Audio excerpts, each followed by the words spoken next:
Ngoja tuombe kwa ajili ya mwezi wa 7. Ngoja tuombe kwa ajili ya mwezi wa 7. Utukufu wa Bwana ukatembea na wewe mwezi huu wote wa 7. Kuanzia tarehe 1 ya mwezi wa 7 mpaka tarehe ya mwisho ya mwezi wa 7, utukufu wa Bwana ukatembea na wewe. Bwana Yesu akakufanikishe katika kila eneo la maisha yako.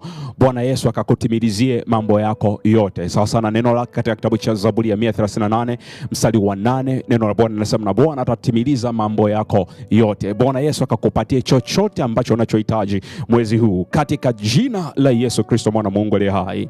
Bwana Yesu akakufanikishe katika kila eneo la maisha yako. Bwana akakufanikishe. Bwana Yesu akakufanikishe katika jina la Yesu Kristo mwana Mungu aliye hai. Bwana Yesu akakulinde mbali na mabaya ya kila aina. Bwana Yesu akakulinde mbali na mabaya ya kila aina katika jina la Yesu Kristo.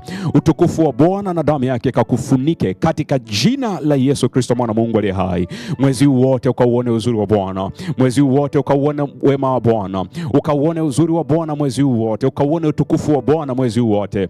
Mwezi huu ukawa ni mwezi wa shuhuda kwako katika jina la Yesu Kristo mwana Mungu aliye hai. Amen.